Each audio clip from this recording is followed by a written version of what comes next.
İnşallah maraqlı olacaq.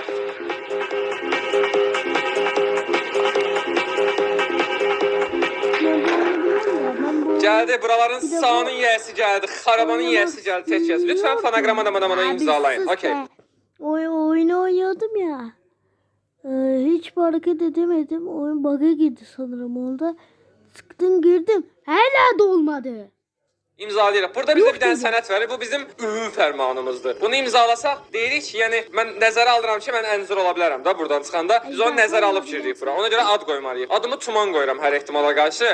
Tuman. Niyə belə qoyuram uşaqlar? Bizim adımız heç yerdə olmasın da. Qoy burada nəsə olsa başımıza bir iş gəlsə çox da payət olmasın. Birinci raunda keçirik və 3 raunddan ibarətdir bu arada. Onu da deyim biraz uşaqlar. Bir fişək, 2 dənə boş. Bax məsələn, 3 dənə küllə verdi bizə. Küllələrdən bir dənəsi doludur, 2 dənəsi boşdur. Qabağımızdakı çumodur. Daha çox qoğal oxşayır, amma çumodur. Həmin bu çumo hər dəfə o küllələri doldurur. İndi biz də nə etməyə çalışırıq?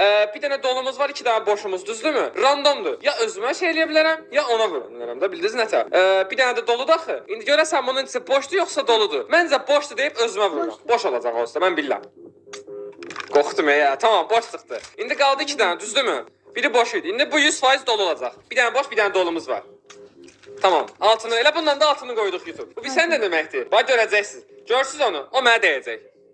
Niyə dəydi? Çünki adama deyilərək qoyun. Qoyun deyə bilərsiniz, bu arada rahatsınız. Bunun içi doluydu axı, bunda bir dənə dolu vardı, bir dənə boş vardı. Demək ki, bəxtimizdən bir dənə qalıb, içində o da boşdur. Ay onu da işlətdi. 3 dənə dolu, 2 dənə boşumuz var idi, bir dənə canımız var. Xiyarında 2 dənə canı var. 3 dənə dolumuz, 2 dənə boşumuz var. Fişək yataqlarında gizli 3 dolu, 2 boş. 3 dolu, 2 boşdursa, demək ki, 3 dolu, 2 boş. 100% birinci dolu çıxacaq. Bax, dəydi ona, 100% çıxacaq. Vurduq. Əslində 100% deyildi bu, şans əsəriydi. Yenə də boş çıxa bilərdi. 3 dolu 2 boş idi. Ay Allah, qusadan indi. 3 dolu 2 boş idi. Bunun bəxtinə tullanıb. 3 dolu 2 boş idi. Mən birini vurdum, 2 dolu 2 boş oldu. Bu da birini vurdu. 1 dolu 2 boş qaldı. Öldüm mən, hə? Nə danışıram mən? Birinci raunda təzədən başlayacağıq. Zor deyil hansı? Mənim üzüm niyə belə qaranlıq düşür qaqa? Çox qaranlıq düşür. Təzədən başladıq. Əncir olduq deyə təzədən başladıq. Bildiniz nətə? İndi təzədən birinci raunddan başladıq. 1 dolu 2 boş. 1 dolu 2 boş.